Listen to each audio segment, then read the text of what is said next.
Hemos recuperado esa llamada con Santiago Blanes, socio de Tomarial, abogados y economistas tributarios, especialista en derecho laboral. Señor Blanes, me escucha bien ahora, ¿verdad?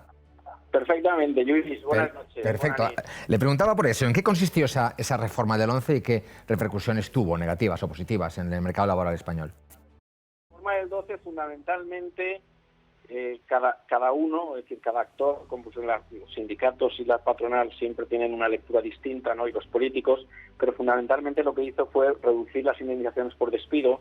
Pasaron de 45 días por año, máximo 42 mensualidades, a 33 días por año, máximo 24 mensualidades. Dejó de ser necesaria la autorización en los ERES o en los ERTES, la autorización administrativa, para que fueran las partes negociadoras, patronal, sindicato, empresas, representación, comités de empresa, quienes llegaran a acuerdos, y si no llegaban a acuerdos, pues podía ser, digamos, visto por los tribunales sin que la administración interviniera.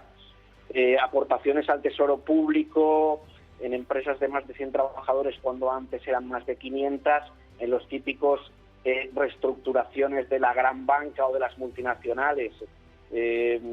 Se incrementa el porcentaje de distribución irregular de la jornada en el estatuto, pasa del 5 a un 10%.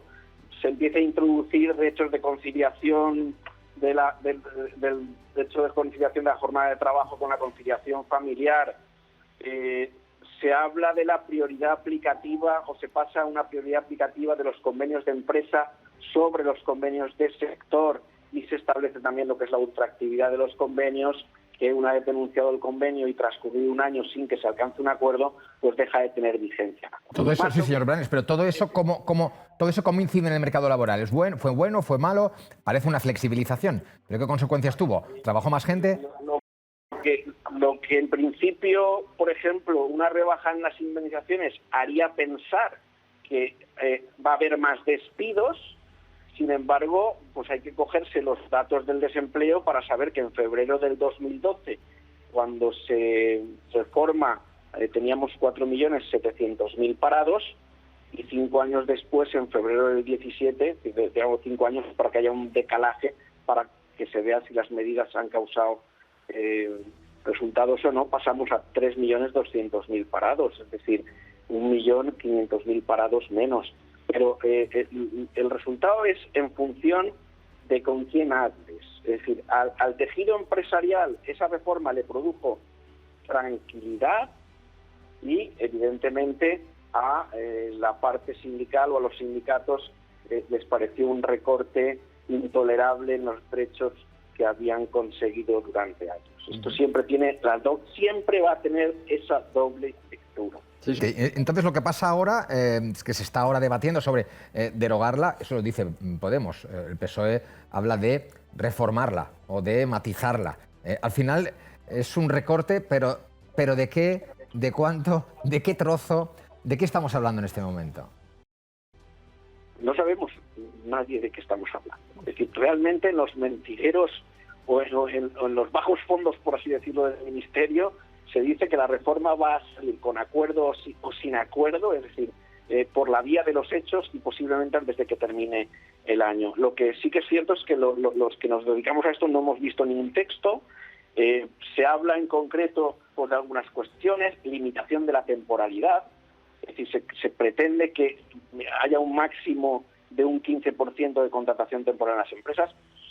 Aquí quiero hacer también un poco una llamada, cuando realmente en el momento en que en este país más contratación temporal se crea fue en el año 84 con Felipe González. Es decir, que esto no es un tema tanto de colores, ¿no? Es decir, es un tema más dialéctico que otra cosa. Se pretende eliminar o limitar la temporalidad. Es decir, nosotros estamos en la tasa más alta de temporalidad de la Unión Europea, la tenemos nosotros, junto con Montenegro, pero los datos de Montenegro son muy en la pandemia. Pero en términos generales, España con muchísimo incrementa en más de 11 puntos la media de la Unión Europea en contratación temporal. Entonces, bueno, se pretende limitarla.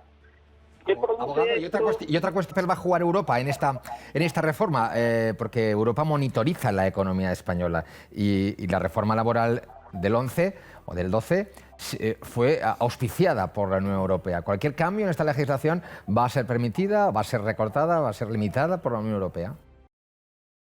Evidentemente, sí, todo es un tema de confianza. Es decir, yo creo que si hiciéramos una reforma laboral para acercarnos a lo que son países como Francia y Alemania, la Unión Europea la bendeciría, evidentemente, y si estamos hablando de tocar cosas, pues igual que hacen otros países fuera de nuestro entorno, pues seguramente no, sin ninguna duda, no contaríamos con el beneplácito de la Unión Europea. Es decir, aquí es como si le diéramos fondos a una persona y esa persona hiciera con los fondos, pues no sé, un poco como el hijo pródigo, ¿no? Es decir, que se lo gasta todo o que no se lo gasta todo. ¿Es digno de mi confianza o no es digno de mi confianza? La Unión Europea ha depositado unos fondos de un importe elevadísimo en manos de este gobierno y de alguna manera pues quiere que se le devuelva esa confianza, evidentemente.